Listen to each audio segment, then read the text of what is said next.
saat ini dijelaskan di dalam nama Bapa, Anak, dan Roh Kudus. Amin. Jadi saya berterima kasih karena kenapa keamanan mengisi terus, penyisiran terus, maka kita hidup di atas ini menderita, tapi Tuhan jadi orang yang terbaik untuk kita semua. Sehingga saat ini kita pertemuan untuk kita membahas bersama-sama. Terima kasih untuk Bapak, Ibu, Ibu-ibu yang pemberi kakulaya, pemuda yang pemberi kakulaya di 7 sungai ini. Kita datang dan sudah pertemuan hari ini. Saya berterima kasih. Tuhan Yesus memberkati kita semua. Kita berbicara tentang hak warisan. Kita berbicara tentang kita punya hak, supaya hak ini bagaimana ke depan itu berjalan sesuai dengan peraturan pemerintah. Ya, ini saya dapat sampaikan. Saya di sini sebagai jembatan, lembaga masyarakat adat ini sebagai jembatan untuk membawa aspirasi hak-hak kita kepada pemerintah, supaya pemerintah melihat kita punya hak ini bagaimana cara kita kelola, supaya kita kelola dengan baik, aman, tenang. Karena untuk apa? Untuk kebutuhan kita sehari-hari. Kita punya anak-anak yang kuliah, kita mau bangun rumah, kita mau beli mobil, beli motor, kita buat tidak ada uang, terkecuali lewat tambang baru bisa dapat uang. Jadi inilah waktunya kita dapatkan warisan. Jangan kita pisah-pisahkan, jangan kita beda-bedakan, jangan kita tinggalkan satu sama yang lain, jangan kita menjatuhkan satu sama yang lain. Tapi mari kita merangkul semua. Kamu lihat mana-mana yang saya pakai ini kan? Semua mengerti dengan arti mana-mana yang saya pakai ini. Apakah satu putus sampai habis atau tidak? Kenapa tidak? Harus jadi satu negara dan satu ikatan besar, baru bisa disebut mana-mana, ya. Jadi mana-mana yang pakai ini bukan sembarang, ada makna, ada arti. Kita suku besar, ya, kita harus bersatu seperti satu ikatan. Kita bersatu dengan pemerintah supaya jadi satu ikatan, kita berjalan itu mulus. Ya, itu akan komen. 6 guys, guys, even beberapa cerita guys, saya tahu cerita apa hormati saya bahasa. Memang semua sudah pakai bahasa, tapi sengaja untuk saya berbicara. Ya, kita harus bersatu, kita harus bergandeng tangan. Kita membuat sesuatu itu kalau satu-satu orang tidak akan jadi. Ya, tadi itu saya dapat sampaikan.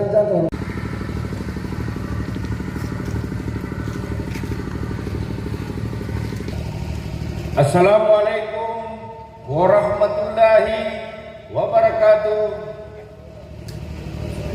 Selamat siang. Salam sejahtera bagi kita semua.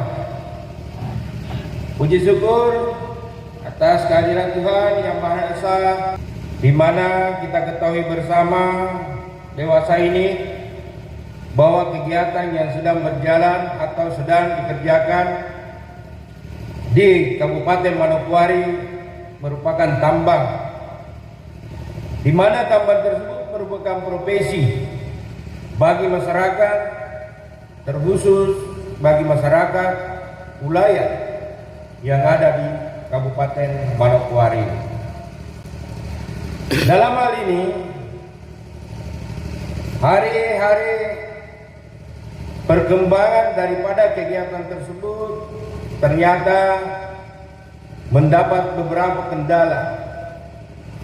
Salah satunya kendalanya adalah kegiatan yang tidak dapat sinkronisasi antara APH atau aparat penegak hukum, dikarenakan tambang tersebut dinyatakan sebagai tambang ilegal. Mengapa demikian? Karena tidak mengantongi izin resmi sesuai dengan keputusan pemerintah, keputusan dari Menteri Mineral dan Pertambangan Batu Bara atau lebih dikenal dengan Minerba. Baik, jadi pokok daripada pertemuan hari ini bagaimana dapat tercipta transformasi pertambangan yang ilegal ini menjadi pertambangan yang legal. Bagaimana tambang yang dinyatakan sebagai peti atau pertambangan tanpa izin jadi IPR atau izin pertambangan rakyat. Namun sebelum saya lebih jauh membahas, saya akan mengupas langkah-langkah dan persyaratan bagaimana izin pertambangan rakyat itu dapat diterbitkan oleh menteri.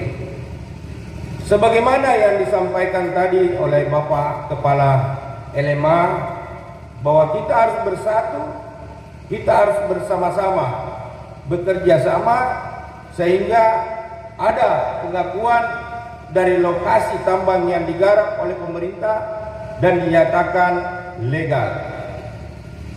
Perlu kita mengupas kembali bahwa lahan yang sedang dikelola ini merupakan tanah ulayat. Tanah ulayat sudah dirincikan dan sudah tertuang di dalam Undang-Undang Permen nomor 5 tahun 1960 di pasal 3. Di situ dinyatakan bahwa hak ulayat itu merupakan garapan yang dilaksanakan oleh seluruh masyarakat ulayat dan diakui oleh negara sepanjang masih ada. Pertanyaannya di sini, bagaimana hak ulayat itu bisa diakui bahwa hak ulayat itu masih ada? Inilah fungsi daripada lembaga masyarakat adat. Lembaga masyarakat adat dalam hak pengelolaan ulayat ini dipimpin oleh kepala adat. Dari keseluruhan tanah ulayat ini dibentuk sebuah kelompok-kelompok kerja di mana dipimpin oleh satu pintu lembaga masyarakat adat. Karena pengakuan dari agraria sendiri harus ada pengakuan dari lembaga masyarakat adat. Kenapa? Karena masyarakat adat atau lembaga masyarakat adat bersinergi dengan pemerintah. Jadi ada koneksi antara lembaga masyarakat adat untuk diteruskan ke pemerintah. Harus ada pengakuan dari lembaga masyarakat adat dulu, lalu dilanjutkan kepada pemerintah. Karena lembaga masyarakat adat ini berfungsi sebagai jembatan aspirasi di mana kegiatan-kegiatan yang terdapat di desa, baik itu masalah adat, baik itu masalah ulayat, melalui lembaga masyarakat adat lalu diteruskan ke pemerintah. Begitu pula dalam hak pengelolaan ulayat ini, di mana lembaga masyarakat adat ini nanti menjadi perwakilan untuk mendaftarkan melalui agraria. Makanya dalam Undang-Undang Penetapan Agraria itu diakui adanya ulayat sepanjang masih ada, termasuk hak pengelolaan. Hak pengelolaan ulayat ini yaitu batu, pohon, ternak atau hewan, air yang ada di atasnya dan termasuk apa yang dikandung di dalamnya. Seperti yang kita lihat tema yang ada di belakang, sumber daya alam. Ini disingkat dengan SDA. Sumber daya alam.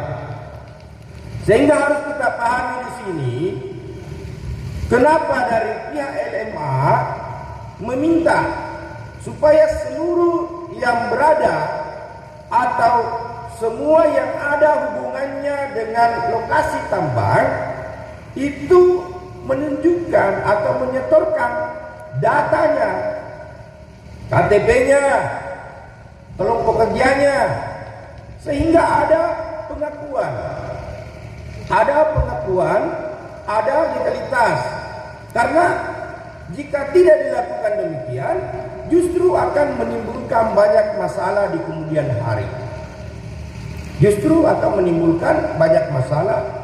hari.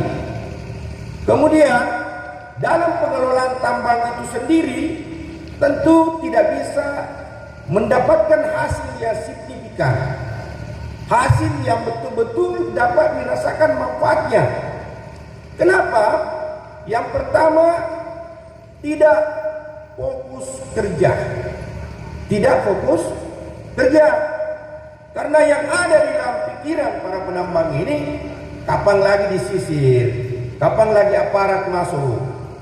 Akhirnya mereka tidak fokus. Sehingga tentu hasil yang diharapkan tidak bisa secara signifikan. Itu yang pertama. Yang kedua, tidak adanya pengawasan dari tenaga ahli, baik yang ditunjuk oleh pemerintah atau inspektorat tambang, juga termasuk tidak ada kerjasama pengawasan dari Dinas Lingkungan Hidup.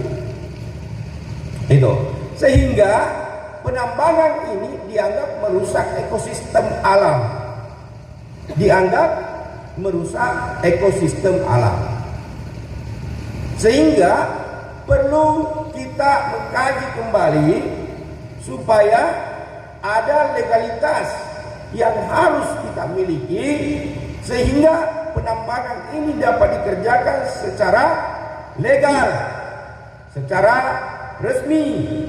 Ada pendampingan dari pemerintah, terutama dari inspektorat, supaya kita melaksanakan penambangan sesuai dengan aturan pemerintah. Masalah teknis dan kesehatannya sudah jelas di dalam. Bagaimana cara melakukan penambangan yang baik dan benar, penambangan terbuka atau penambangan sumuran, semua punya aturan sehingga tidak merusak ekosistem alam. Mengapa demikian? Karena tambang ini tentunya akan terus berjalan berkesinambungan sebagai apa? Sebagai sumber pendapatan, nafkah bagi masyarakat adat, masyarakat wilayah. Untuk apa?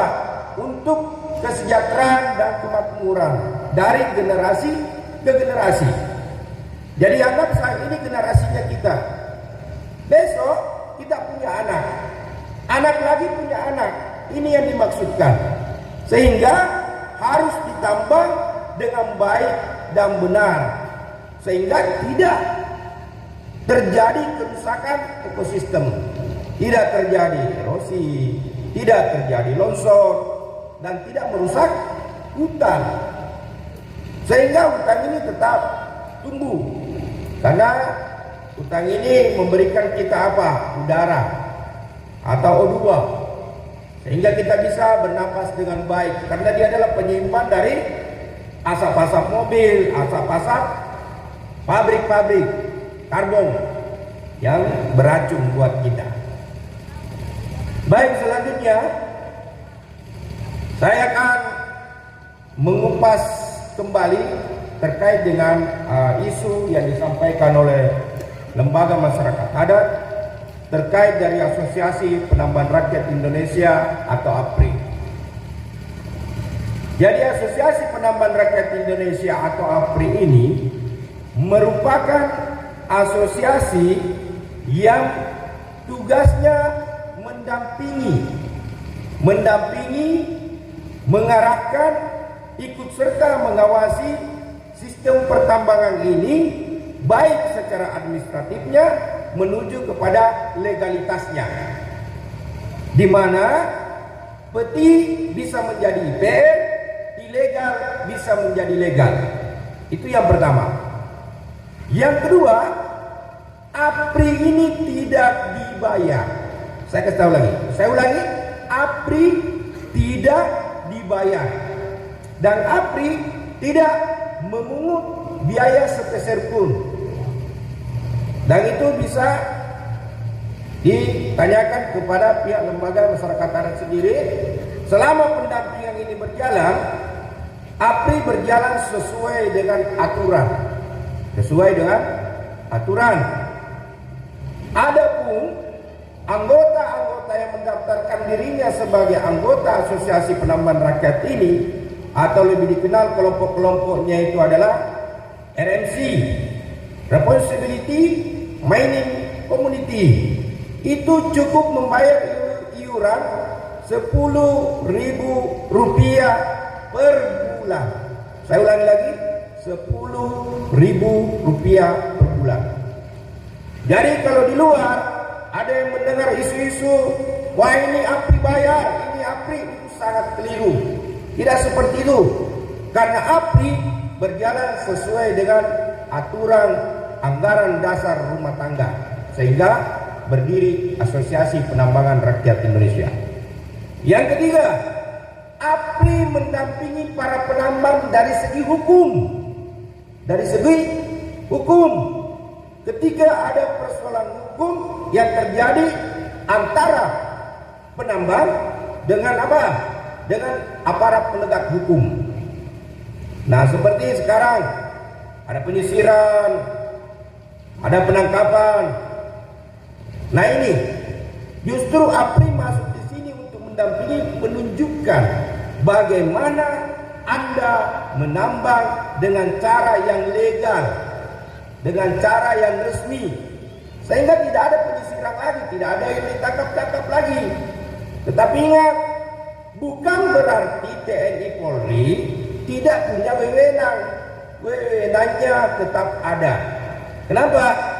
Kalau melakukan penambangan tidak sesuai, contoh misalkan menggunakan merkuri, pasti ditangkap. Atau menggunakan bahan bakar tidak resmi, pasti ditangkap.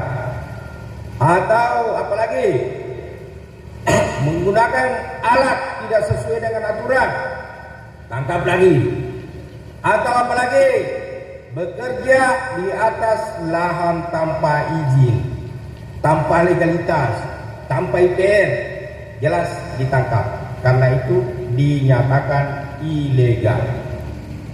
Untuk memulai semuanya, sehingga seharusnya seluruh masyarakat budaya, seluruh masyarakat adat berkumpul bersama, di mana berkumpul di lembaga masyarakat adat, sehingga dapat ditentukan masing-masing batas-batas wilayahnya, batas-batas wilayahnya, sehingga pada saat izin pertambangan ini terbit tidak ada sengketa.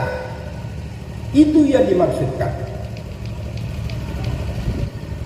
Mudah-mudahan sampai di sini sudah memahami kedudukan Asosiasi Penambangan Rakyat Indonesia atau APRI. Jadi saya ulangi lagi, apa yang kita dengar di luar, APRI tidak seperti itu. Kemudian saya tambahkan mengenai masalah kerjasama antara pemodal atau investor, itu kerjasamanya dikembalikan ke pemilik wilayah masing-masing.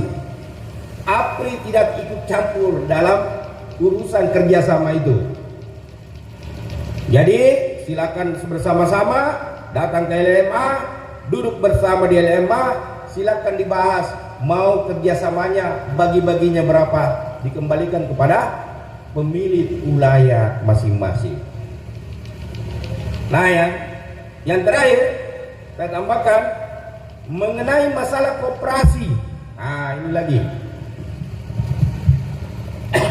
Jadi ada sanggahan, ada informasi, ada yang merasa koperasinya tidak dipergunakan lagi.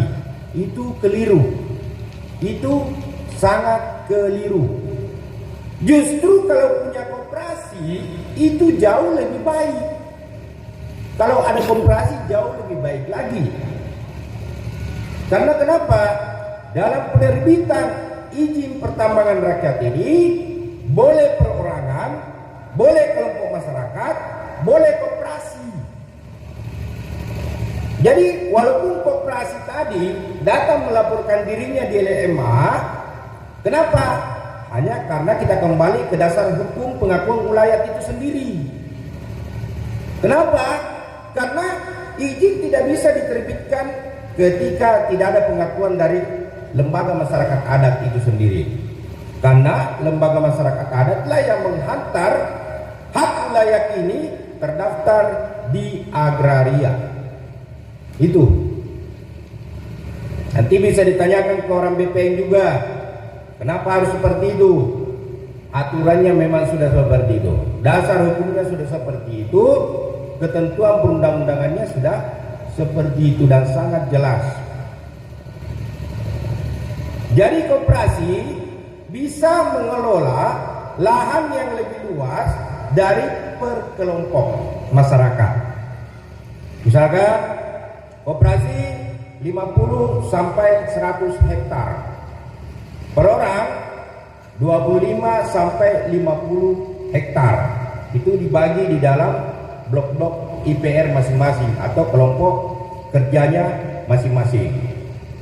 Koperasi datang ke lembaga masyarakat adat melaporkan seluruh anggotanya dan nama koperasinya beserta data-datanya. Kenapa? Karena ini sangat penting menyangkut kapasitas atau tingkat tenaga kerja yang ada di wilayah tambang itu sendiri.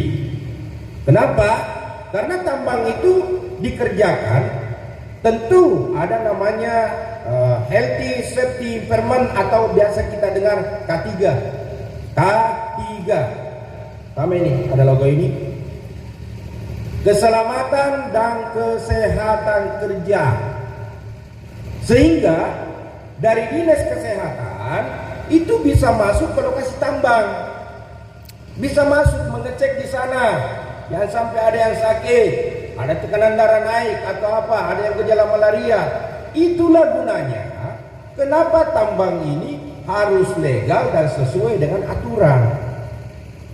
Kalau ilegal, mana mau dari dinas kesehatan masuk? Kalau ilegal, bagaimana bisa bekerja dengan baik? Bagaimana bisa bekerja dengan tenang?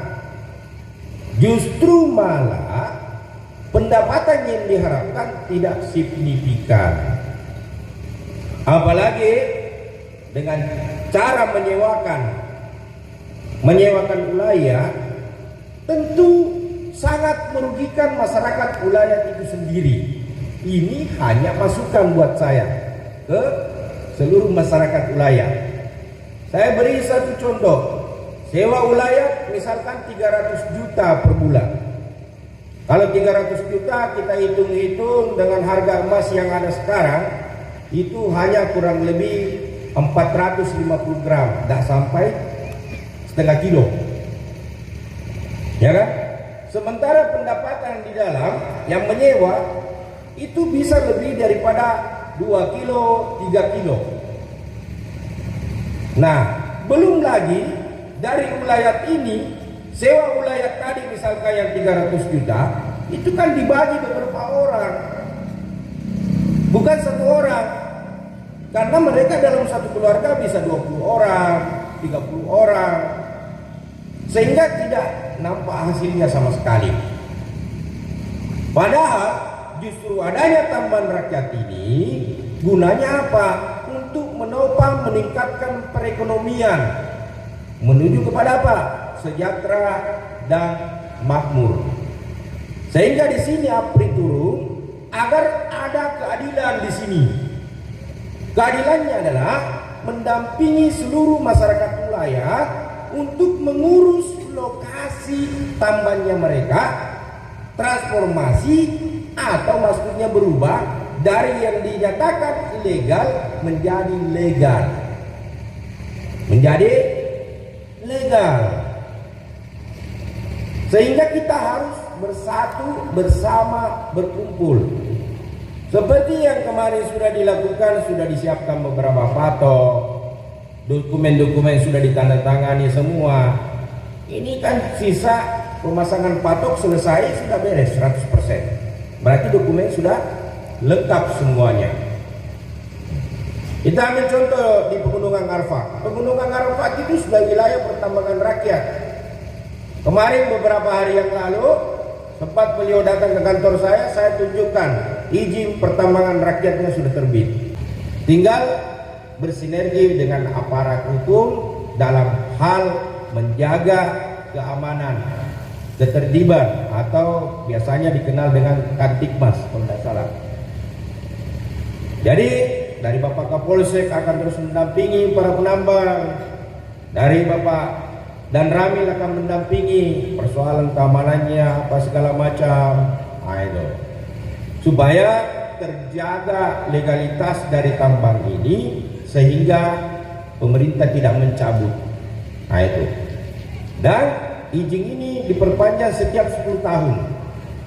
Kalau dulu 2 tahun, 5 tahun, sekarang diperpanjang 10 tahun, 10 tahun. Jadi di setiap 10 tahun kita perpanjang.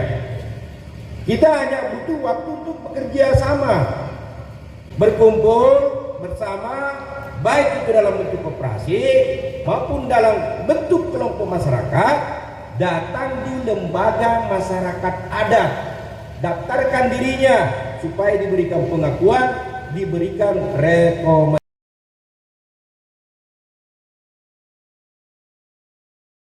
Terkait pertanyaan dari Bapak Yesaya Mandacan terkait persoalan kapan izinnya terbit, itu pertanyaan yang sangat bagus. Kapan izinnya terbit? Memang saya selalu berharap justru pertanyaan ini selalu ditanyakan oleh masyarakat, baik masyarakat adat, wilayah, karena ini pertanyaan yang justru juga ditanyakan oleh aparat. Betul tidak, Pak? Dari TNI Polri juga akan bertanya, Anda punya IPR enggak? Anda sudah punya izin belum?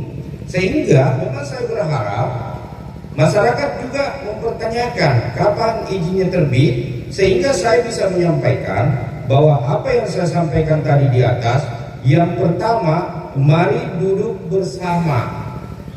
Karena izin atau dokumen-dokumen kelengkapan yang diperlukan sekarang itu sudah berada di titik 85%. Apa yang kita butuhkan sekarang? Kesepakatan batas. Kesepakatan batas. Sehingga betul-betul diketahui bahwa pemilik wilayah pertambangan ini. Jadi saya jelaskan lagi, ada 2 di sini. Sekarang status wilayah dari keputusan Menteri tahun 2022 kemarin sudah dinyatakan bahwa wilayah-wilayah ini sudah masuk dalam WUP, wilayah usaha pertambangan. Kenapa? Karena pemerintah sudah membuka ruang supaya wilayah ini terbit lagi dia punya Kepmen, keputusan Menteri Wilayah Pertambangan Rakyat atau WPR. Pertanyaannya di sini, kalau kita punya batas-batas saja belum jelas, kita punya koordinat-koordinat belum jelas, siapa-siapa pengelola di dalam, siapa-siapa masyarakat pulatnya, kapan bisa selesai? Inilah gunanya kenapa diminta dari LMA ini supaya semuanya berkumpul di lembaga masyarakat adat, bawa datanya, KTP-nya, turun bersama. Kemarin patok-patok sudah disiapkan, ada angka-angkanya, ada kode-kodenya. Misalkan Wariori jadinya apa? WWR. Wasrawi jadinya apa? WSR. Itu kode yang akan nanti ditaruh di titik koordinat batas-batas wilayah di dalam pemetaan, sehingga petanya jelas. Karena untuk wilayah pertambangan rakyat ini luas. Kalau tadi saya sebutkan, untuk satu izin IPR mulai dari 25 sampai 100 hektar. Tapi untuk wilayah pertambangan rakyat itu bisa sampai ribuan hektar. Saya ulangi, bisa sampai ribuan hektar.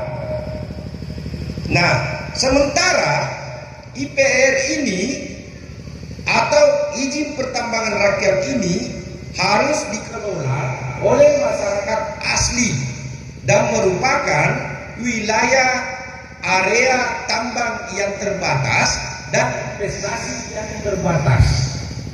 Artinya di dalam wilayah pertambangan nanti ini akan terbit beberapa IPR.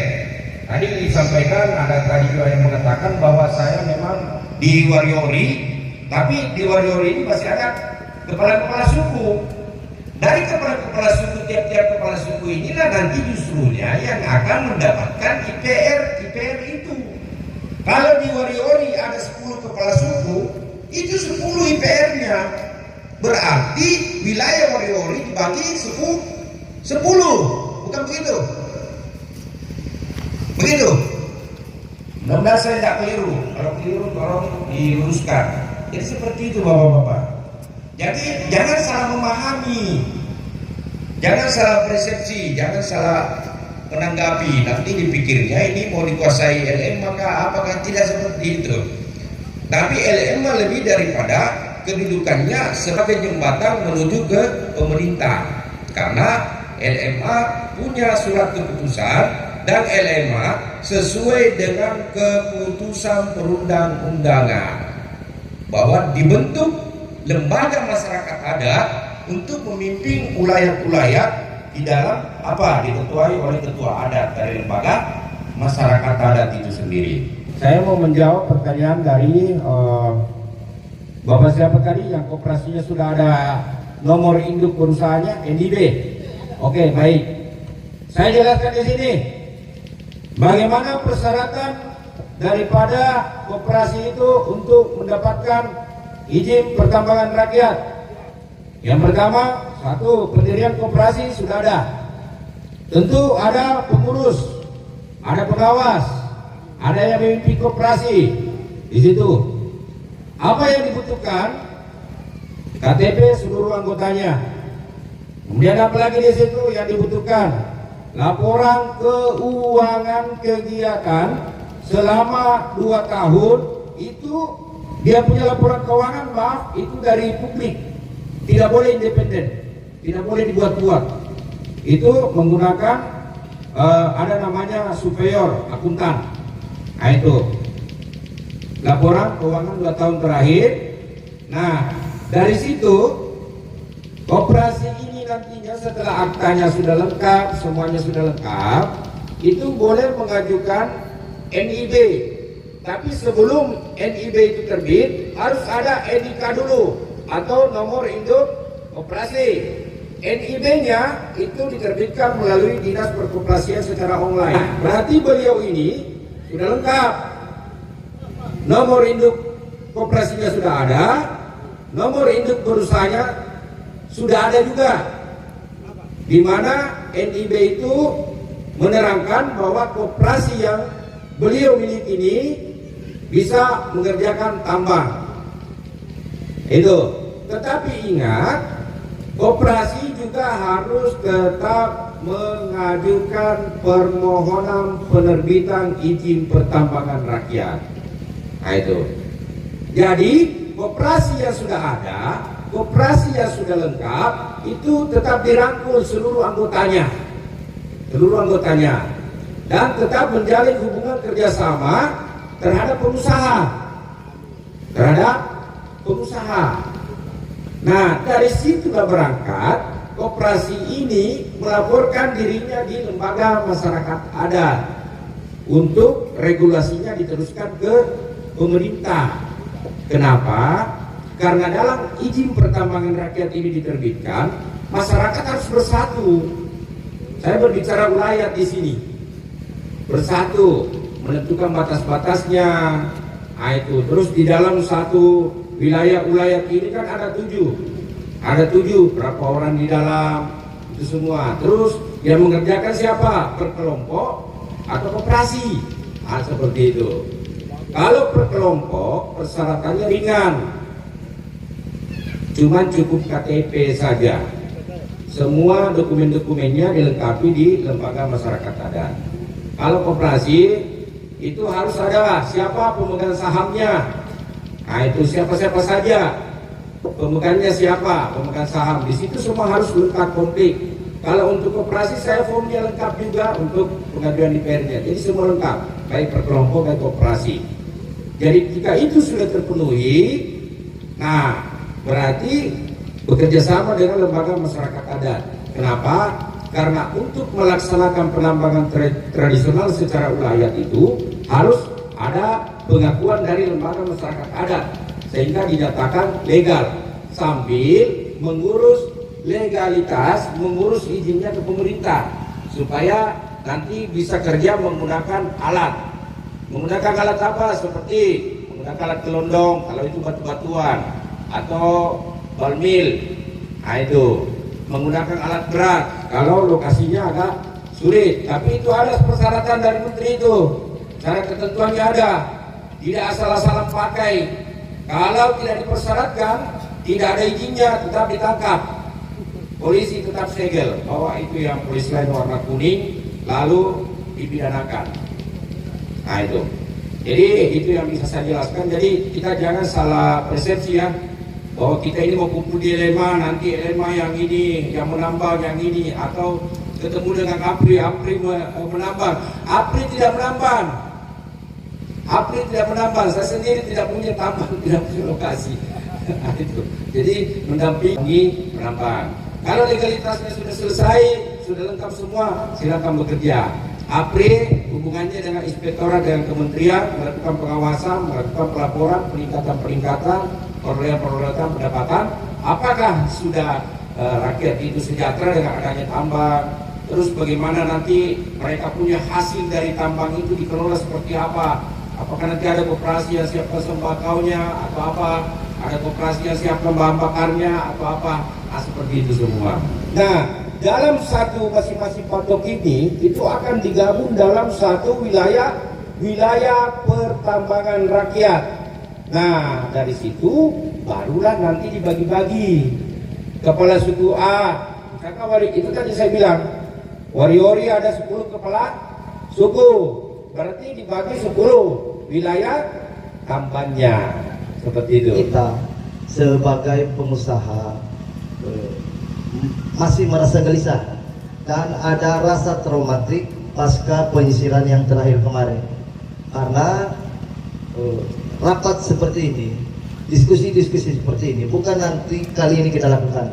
Bahkan jauh-jauh hari sebelum ada penyisiran kita sudah sering bertemu membicarakan persoalan apa tindakan kita untuk agar supaya tambang ini bisa resmi. Sampai pada titik kita sepakat melalui koperasi-koperasi yang ada.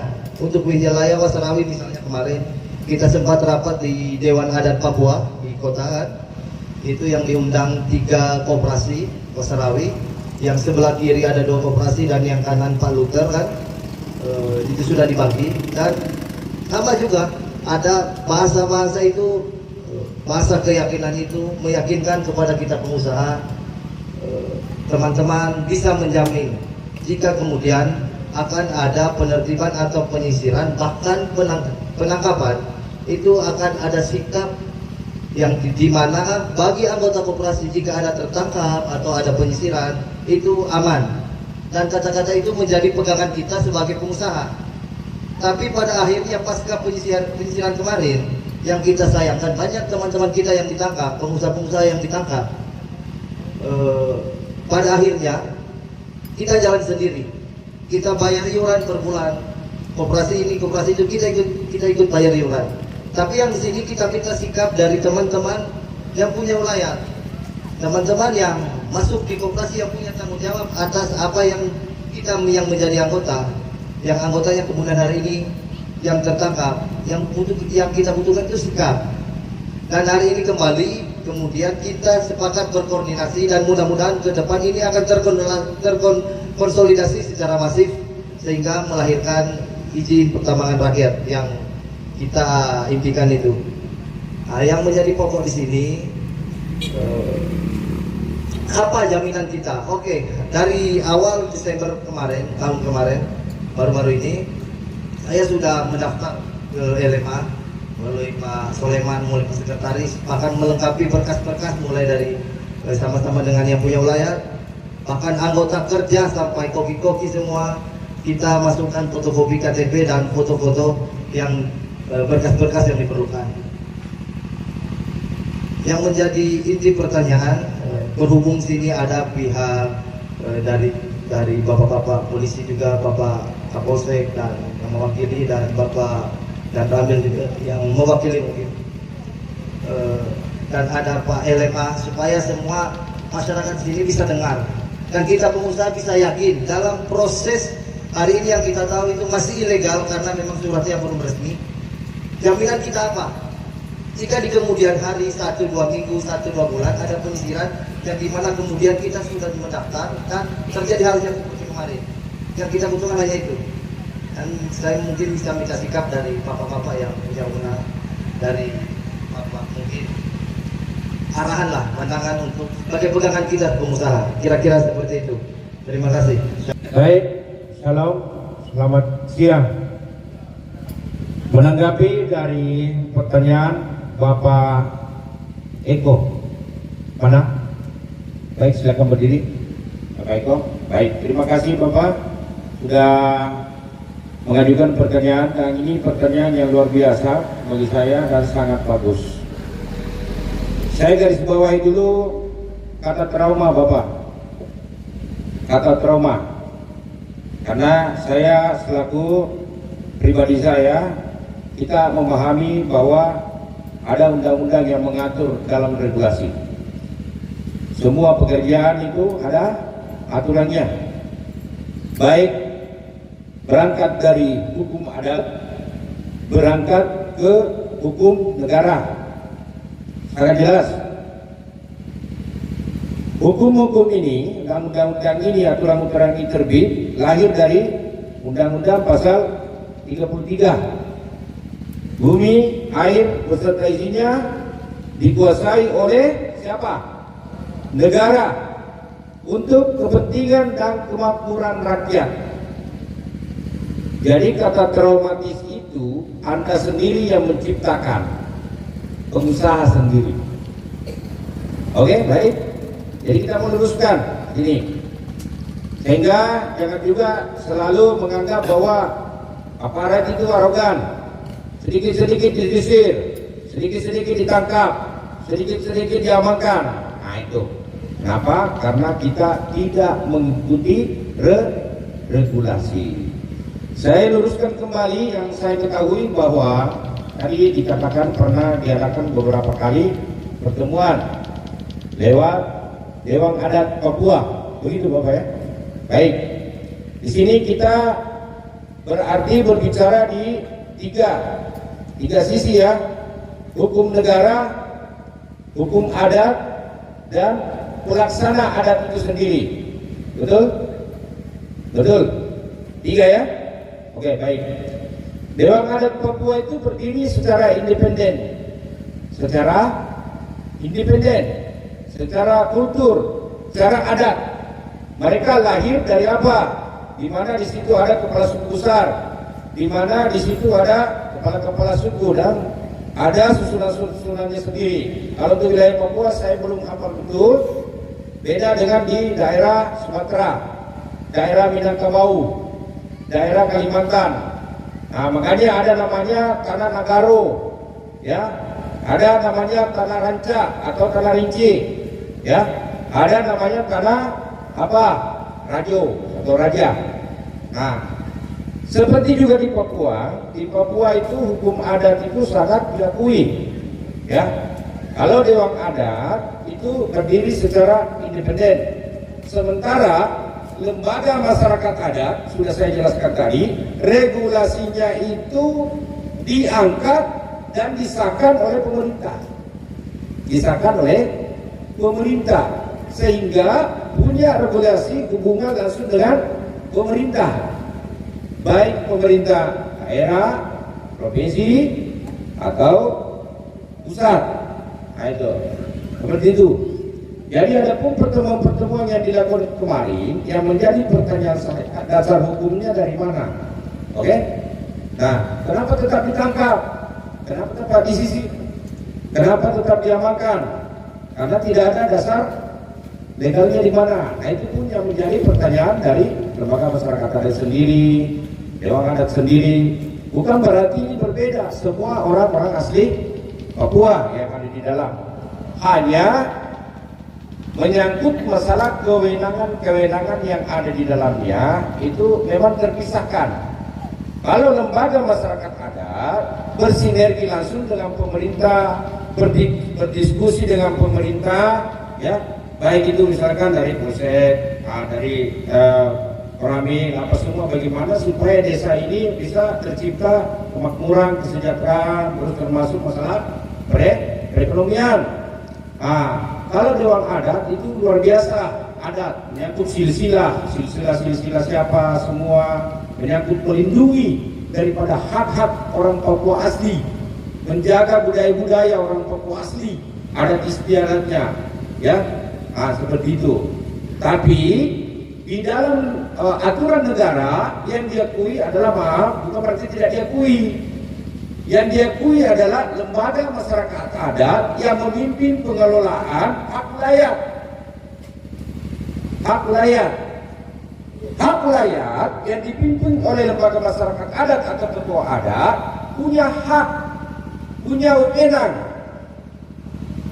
Sehingga tidak dijelaskan secara komprehensif. Kenapa? Karena dikhawatirkan justru menghambat dari kearifan lokal, budaya, kebiasaan masyarakat wilayah itu sendiri. Ada contoh, ketika mau kerjasama atau mau kerja, ada namanya uang pintu, ya, itu tidak bapak-bapak. Nah, itu salah satu yang tidak boleh diatur oleh negara, karena itu merupakan adat, ya, betul tidak? Masuk ke lokasinya mereka tidak boleh sembarangan. Mungkin harus ada permisi, doa atau apa, itu dari mereka punya kebiasaan. Nah, di sisi lain, kenapa melalui lembaga masyarakat adat ini resmi atau legal? Nah, kita kembali ke sini. Dalam pengelolaan tambang tradisional, kita bedakan, ya. Tambang rakyat izinnya keluar dari pemerintah. Tambang tradisional atau tambang ulayat yang dikelola oleh ulayat atas kewenangannya yang diakui oleh negara, yang diakui oleh Mahkamah Konstitusi, yang diakui oleh HAM, tapi harus melalui pengakuan lembaga masyarakat adat jika mau kerjasama dengan masyarakat ulayat. Karena suratnya yang bisa sampai ke bupati, DPR, gubernur, atau meminta kepada presiden. Nah, seperti itu. Ini paham, ya? Tidak ada pengecualian sebenarnya selama ini. Hanya saja mungkin kita tidak memahami jalur yang sebenarnya. Bagaimana supaya kita bisa bekerja dengan masyarakat wilayah, jangan kita disisir, jangan kita ditangkap, jangan. Itu. Dalam hak pengelolaan tadi atau hak wilayah tadi, sepanjang tidak bertentangan dengan prinsip negara. Tidak bertentangan dengan prinsip negara. Apa yang bisa bertentangan dengan prinsip negara? Bekerja pakai BBM ilegal, berarti melanggar. Tidak sesuai dengan prinsip negara, tidak sesuai dengan prinsip hukum negara. Dipaham? Apalagi pakai alat berat, ya kan? Nah, jelas jadi masalah. Itu juga melanggar aturan, melanggar hukum. Tapi dilaksanakan bersama-sama oleh masyarakat wilayah secara tradisional di dalam pengakuan lembaga masyarakat adat dan dipimpin oleh ketua adat. Ada kepala suku 1, 2, 3, 4, mau 20 atau 30, tetapi regulasinya harus melalui lembaga masyarakat adat, karena itu yang diakui oleh negara dan dianggap ada, pengelolaannya pun dianggap ada. Apa yang boleh dikelola? Sungai, tanah, batu, hutan atau kayu, ternak, hewan yang ada seluruh di atasnya, mau rusa kah, apakah, itu semua menjadi hak ulayat. Sapi liar, sapi hutan, hak ulayat. Ayam hutan, hak ulayat. Paham? Sampai seluruh sumber daya alam yang dikandung di dalamnya